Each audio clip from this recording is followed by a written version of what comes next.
نحمده ونصلي على رسوله الكريم أما بعد أعوذ بالله من الشيطان الرجيم بسم الله الرحمن الرحيم كل نفس ذائقة الموت ثم إلينا ترجعون وقال رسول الله صلى الله عليه وسلم إذا مات الإنسان ينقطع عنه عمله إلا بصدقة جارية أو ولد صالح أو علم ينتفع به أو كما قال عليه الصلاة والسلام محترم উপস্থিত সম্মানিত মুসলিয়ান کرام যার কারণে আমরা শরীর হইতে দীর্ঘদিন যাবৎ আমরা একসাথে আমি এই ভালুকা মসজিদে প্রায় ৩০ বছর চলছে হল হতে হিসাবে ১৯৯৯ সালে আমি এখানে আসছি ওই সময় থেকে ওনাদের সঙ্গে আমার পরিচয় এবং খাওয়া পানির দাবি ছিল ওনাদের নিয়ে আমরা সবসময় চলাফেরা উঠা কথা করতাম উনি বড় ছিলেন আমার বড় ভাই উঠে শ্রদ্ধা করতাম উনি আমাদের ছোট ভাই করতেন আদর করতেন খুবই আদর করতেন যে কথাটা এইটাই ওনাকে কোনো দাবি এই সময়ের মধ্যে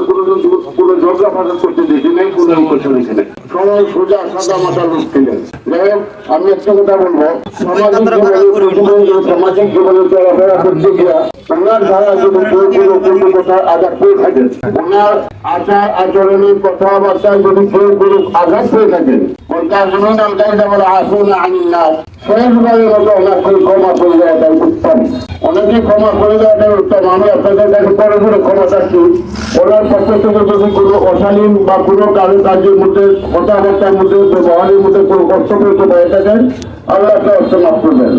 আর লেনদেন ব্যাপারে উনি যেহেতু একটা ডিলারশিপ ওনার আছে শাড়ি ডিলারশিপ ওনার নামে আছে একটা লেনদেন হিসেবে যদি ওনার কাছে কেউ পেয়ে থাকেন ক্ষমা করে দেওয়ার মতো হয় ক্ষমা করবেন নতুবা ওনাদের উপযুক্ত ব্যক্তিরা আছেন সাবেক 5 বারের কমিশনার জনাব সর্বজন শ্রদ্ধা ব্যক্তিত্ব জনাব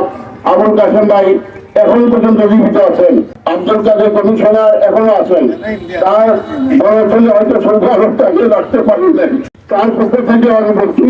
কার মেজো ছেলে সে আছে যদি ক্ষমা করার মতো না হয় তাদের কাছে বলবেন ইনশাআল্লাহ আপনাদের দেশ পরিশোধ করা হবে কোনো অন্য করা হবে না পরিষ্কার করে দেবেন এটা বলতেছি লোকটা খুব সাথে আমাদের ছেলে রমজান শরীফ মারা গেছেন আমরা সকলে দোয়া করবো প্রাণ খুলে আল্লাহ তাআলা যেন যদি রমজান উপলক্ষে সমস্ত ব্যক্তিদের কবরে আদায় বন্ধ আল্লাহ তাআলা যেন সকলকে